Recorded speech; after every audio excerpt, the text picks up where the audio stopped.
안녕하세요. 스케치업 동영상 강좌 12번째 시간입니다. 이번 시간이 마지막이 되겠는데요. 루비에 대해서 알아보도록 하겠습니다. 루비는 바로 이전 강좌에서 보셨듯이 이렇게 확장 메뉴에 들어있기도 하고요. 필름앤 스테이지를 설치하면 이쪽에 카메라에 들어가기도 하고, 드로우에 이렇게 메뉴가 들어가기도 하고, 툴에도 들어가기도 하고, 루비를 만드는 제작하는 회사나 사람들이 스케치업 어디에 배치할지 자기들이 생각을 해서 이렇게 만드는 거기 때문에 여기 원래 플러그인에 다 들어가는 게 원칙이지만 그 제작하는 사람에 따라서 여러 곳에 위치하기도 합니다. 루비라는 것이. 그래서 이 모든 루비를 굉장히 많은데 다 설명해 드리기도 어렵고요.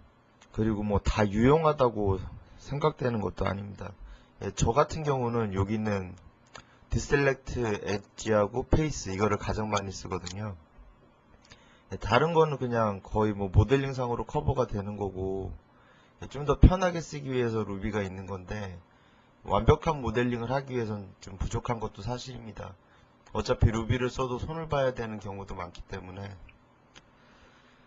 그래서 제 생각에 좀 유용하다 싶은 그런 루비들을 좀 소개를 해드리겠습니다.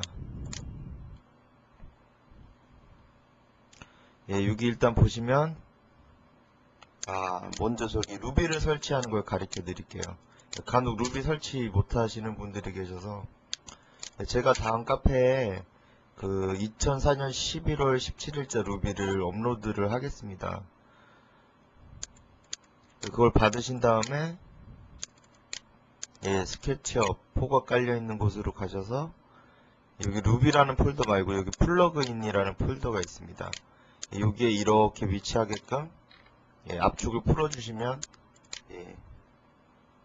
루비가 동작을 하게 됩니다. 그래서 스케치업을 딱 키면 이렇게 이제 플러그인에 이런 메뉴들이 생기고 각각의 위치에 맞게끔 루비들이 배치가 됩니다.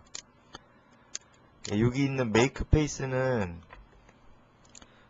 간혹 가다가 도면을 불러왔는데 면을 쉽게 생성할 수 없느냐라는 질문이 많은데요. 그럴 때 언급되는 기능입니다.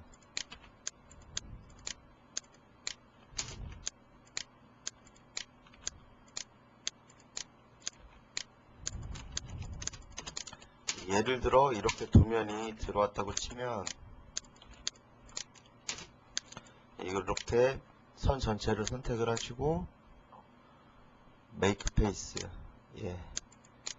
이렇게 해주시면 자동으로 면이 생성이 되게 되는데 지금과 같은 경우에는 선이 딱딱 떨어지는 경우라서 이렇게 생성이 되는 거고 일반적인 도면 같은 경우에는 이런 부분에 선이 떨어져 있다든지 아니면 선이 직선이 아니고 약간 틀어져 있다든지 하는 문제들도 있습니다. 그래서 면을 만들어도 생성이 안 되는 부분들도 많고 그리고 생성이 됐다고 하더라도 그걸 푸시풀 했을 때 면이 뒤틀리는 경우도 생기게 됩니다. 그래서 이렇게 확실히 딱 돼 있는 그런 엣지를 가지고 면을 만드실 거면 추천해 드리는 그런 기능입니다. 여기 보시면 유틸리티에도 크리에이트 페이스라는 게 있거든요. 면을 만들고 면을 생성하고 근데 이 크리에이트 페이스는 이렇게 전체를 선택을 하고 이렇게 했을 경우에 그 메시지를 보시면 닫혀있는 그런 이렇게 순환되는 형태가 아니기 때문에 엣지가 안 된다라는 그런 메시지가 나옵니다. 그러니까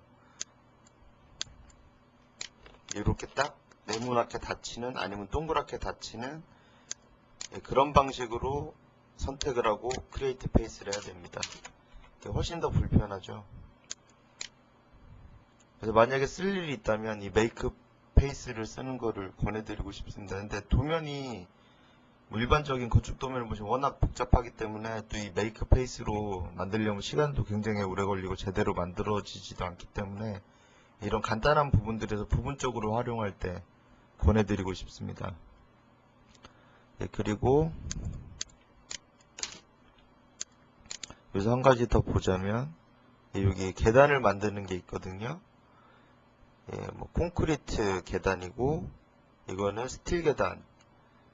이거 다 스트레이트죠. 이게 직선 계단을 말하는 건데요. 일단 클릭을 해보면, 뭐 계단의 그런 폭, 높이, 그리고 단 높이 뭐 이렇게 돼 있거든요. 오케이를 해보면 이렇게 계단이 만들어지게 됩니다.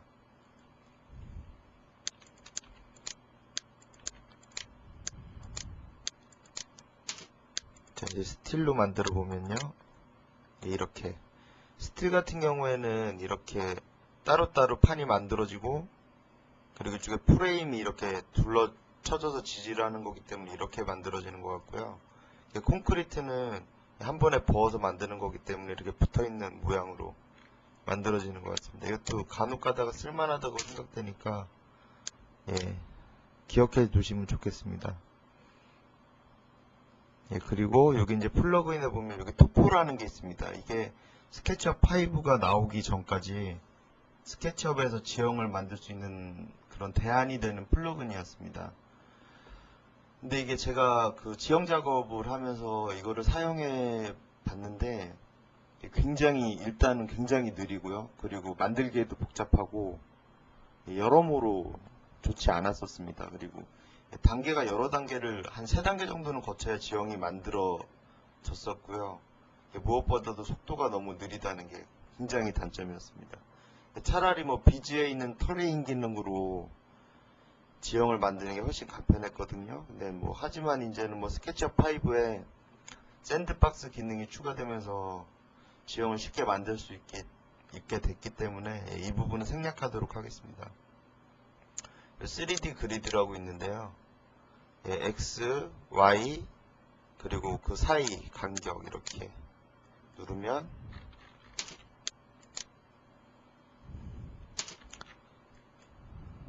하나, 둘, 셋 이렇게 10개가 나눠지죠. 원래 있던 그거에 10개씩 이렇게 해서 이제 하나씩 그룹으로 돼 있고요. 여기 있는 이 그리드는 메저 툴을 사용했을 때 나오는 컨스트럭션 라인이 됩니다. 이거랑 이렇게 점선으로 표시되는 이거랑 같은 특성을 가진 선으로 구성된 그런 그리드가 만들어집니다. 이거를 바꿔보겠습니다. 50, 50 인터벌을 5로 하면 더 좁아지죠. 촘촘해지고 이렇게 만들어서 가끔씩 뭐 이렇게 유용한 기능이라고 생각이 됩니다. 그리드를 이렇게 만들어 놓고 모델링을 한다고 하면 유용하다고 생각이 되고요. 그리고 여기 서클 슬로프가 있는데 이전 강좌에서 여기 램프를 만드는 게 있었죠. 근데 이거 같은 경우에는 완전한 그 동그란 슬로프를 만드는 겁니다. 자, 이게 바깥쪽 최대 반경, 그리고 안쪽에 있는 최소 반경, 그리고 슬로프의 전체 높이, 그리고 슬로프를 구성하는 그 이렇게 돌아가는 곡선의 개수, 세그먼트를 말합니다. 일단 오케이를 해보겠습니다. 이렇게 만들어졌죠. 거리를 재보면 이쪽이 1000이고요. 이쪽 V12를 보시면 됩니다. 이쪽이 1000, 안쪽이 500입니다. 이렇게 반경 두 가지로 해서 만들어지고요. 높이도 이렇게 가장 높은 점을 재보면 500이 나오죠. 이대로는 좀 사용하기 힘들고 여기서 편집을 해서 사용하시면 됩니다. 다시 그 바깥쪽에 있는 그 최대 반경을 800, 스몰은 400으로 잡겠습니다. 그리고 높이는 600, 세그먼트는 12개. 이렇게 만들어졌죠. 이게 각이 하나, 둘, 셋, 넷, 다섯, 여섯, 일곱 이런 식으로 세그먼트가 들어가고요. 반경은 아까 또 보셨다시피 이렇게 대보면 800이 나오고 안쪽 400 그리고 높이는 600 이런 식으로 만들 수가 있습니다. 이것도 좀 유용하다고 생각이 되고요. 그리고 컴포넌트 내비게이터라고 있는데 이거는 스케치업 5에 비슷한 기능이 들어가 있습니다. 표에는 없기 때문에 어떻게 보면 유용할 수도 있는데요.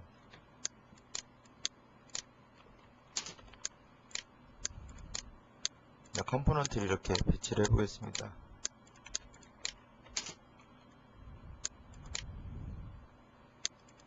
다음에 내비게이터를 실행시키면 모델 안에 이렇게 두 개의 컴포넌트가 들어가 있는 걸로 나와 있고요. 그리고 이 컴포넌트는 뭘로 구성됐는지 이렇게 나옵니다. 이런 식으로 모델 내 컴포넌트가 어떻게 돼 있는지 확인을 해볼 때 쓸 수 있는 기능입니다. 그리고 이 포그 기능이 있는데요. 저 기능은 참으로 유용하다고 생각이 되는데,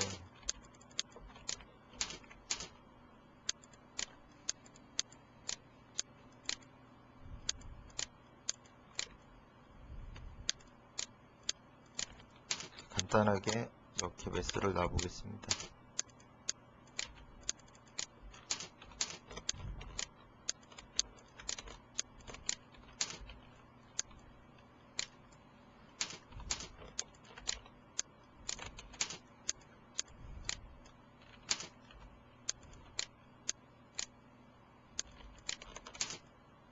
그리고 카메라도 퍼스펙티브를 켜서 원근감을 주고요.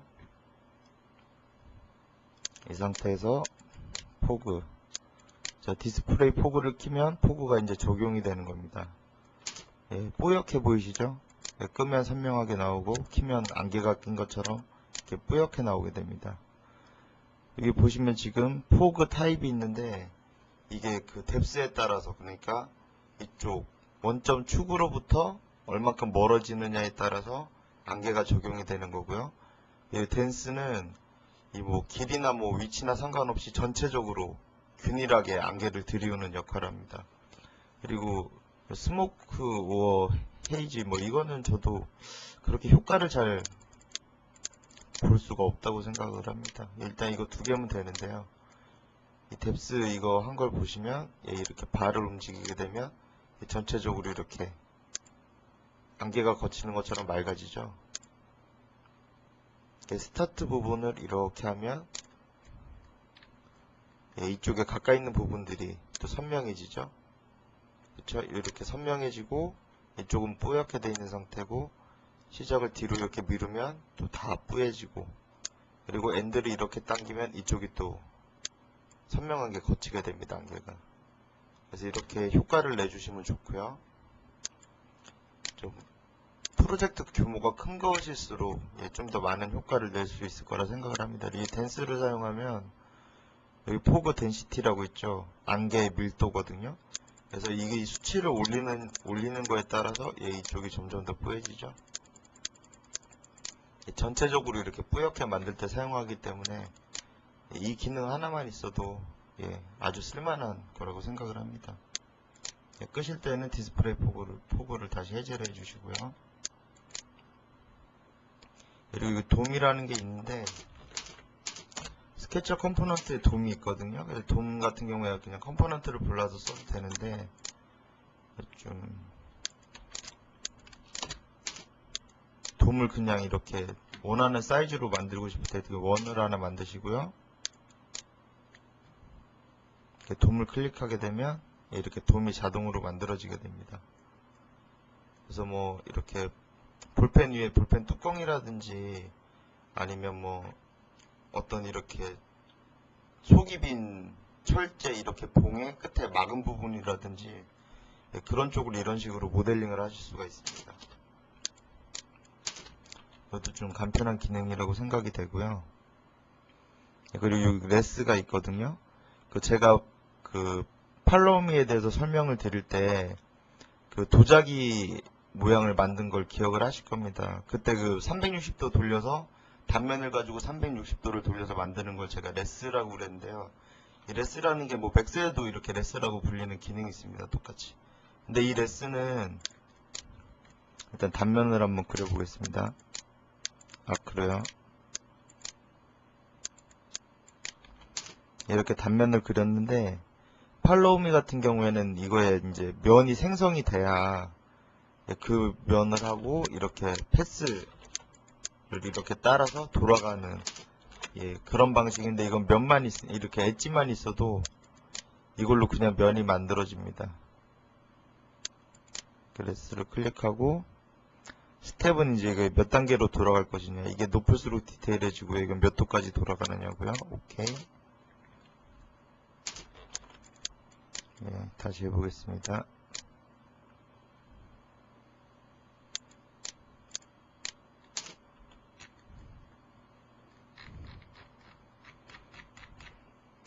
이것도 제대로 가끔씩 동작을 안 하는 경우가 있습니다. 다시 아크를 그리고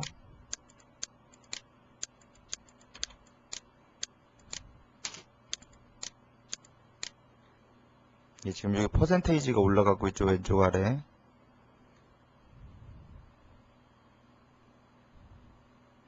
이런 식으로 이 엣지를 기준으로 이 엣지를 돌려서 그냥 한 면으로 만듭니다.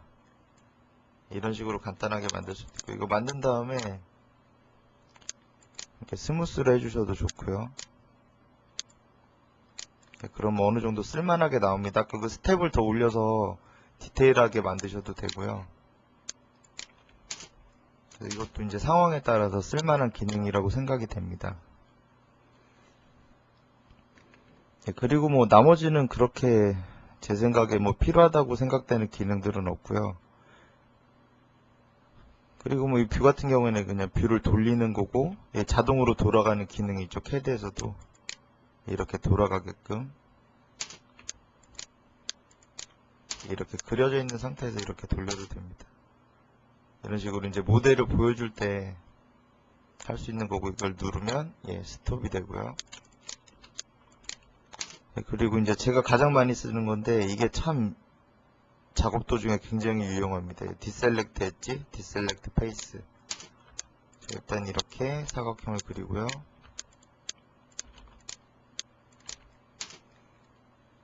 자, 만약에 이제 지금 요 위에 있는 면들을 삭제를 해야 되는데 엣지는 남겨야 됩니다. 그럴 경우에 이렇게 컨트롤 키를 누른 상태에서 이렇게 셀렉트를 해야 되죠. 이렇게 시간이 걸리는데, 그긴 아까 그 기능을 사용하면 요렇게 선택을 하고 디셀렉트 엣지를 딱 해주면 선택된 거에서 엣지만 딱 빠지게 되죠. 면만 선택을 할 수 있습니다. 또 반대로 이렇게 돼 있는 상태에서 엣지만 선택하고 면을 선택하지 않을 때는 디셀렉트 페이스를 하면 페이스는 빠지고 엣지만 선택이 된 게 남게 됩니다. 이게 또 어떤 경우에 많이 쓰냐면, 제 경험으로는 뭐 복잡한 객체가 있을 경우에 컴포넌트를 한번 불러서 해보겠습니다.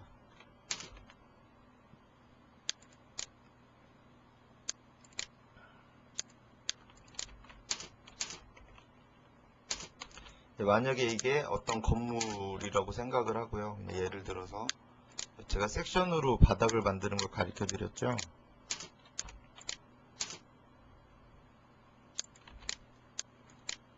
이렇게 해서 Create Group from Slice를 하시고, 이렇게 섹션은 이렇게 되면 면들이 이렇게 엣지가 남거든요. 전체가 지금 그룹으로 되어 있으니까 익스플로드를 일단 하고요. 지금 이쪽 이렇게 네모나게 되어 있는 이 부분만 만약에 바닥이 들어가는 거고 이쪽이 벽이면 여기만 면이 생성이 돼야 되죠. 그래서 이런 식으로 면을 만들고, 이렇게 남는 엣지들 있죠. 이거 다 지워줘야 되거든요. 이거 같은 경우에는 지금 여기 있는 안에 있는 그 엣지들이랑 바깥에 있는 게 떨어져 있기 때문에 트리플 클릭을 하면 다 선택이 되는데, 이게 만약에 뭐 이렇게 막 붙어 있는 경우에 그게 잘 되지가 않습니다. 그럴 경우에 이렇게 이레이즈 툴도 또 지우고 그래야 되는데, 이럴 경우에는 이제 뭐 제 노하우라고 할 수 있는데 다 선택을 하고요. 플러그인에 이쪽으로 가셔서 디셀렉트 엣지를 합니다. 그럼 면만 선택이 됐죠. 이 상태에서 Z축으로 카피를 이렇게 천만큼 합니다. 이걸 숨기고 전체를 컨트롤 A를 눌러서 전체를 선택한 다음에 지웁니다. 컨트롤 H로 언하이드, 전체를 선택해서 다시 아래로 천을 내리면 아까 있는 그 복잡한 엣지들을 다 정리하고 이렇게 면만 남길 수가 있습니다. 필요한 면들만. 지금은 그렇게 복잡하지가 않아서 그런데 건물 하나를 모델링을 하고 바닥을 놓을 때 굉장히 많은 엣지들이 생성이 됩니다. 그럴 경우에 일일이 지워주기가 너무 어려운데, 그럴 때는 좀 전처럼 일단 다 선택을 하고 디셀렉트 엣지를 해서 엣지만 먼저 빼버립니다. 면만 카피를 하고 이동시키고 다 지우고 다시 원래 자리로 옮기면 깔끔하게 정리가 됩니다. 그럴 때 굉장히 많이 쓰고요. 여러모로 굉장히 이게 제일 제가 많이 쓰는 그런 루비입니다. 루비는 이제 간단하게 이 정도로 설명을 끝마치고요. 좀 더 이제 그 작업에 관한 노하우라든지 아니면 뭐 실내하고 실외하고도 작업할 때가 틀리거든요. 그런 부분들은 나중에 이제 고급 강좌에서 익스테리어, 인테리어로 나눠서 따로 강좌를 하겠습니다. 지금까지 초급 강좌를 들어주셔서 감사하고요. 다음에 또 이제 고급 강좌로 찾아뵙겠습니다. 수고하셨습니다.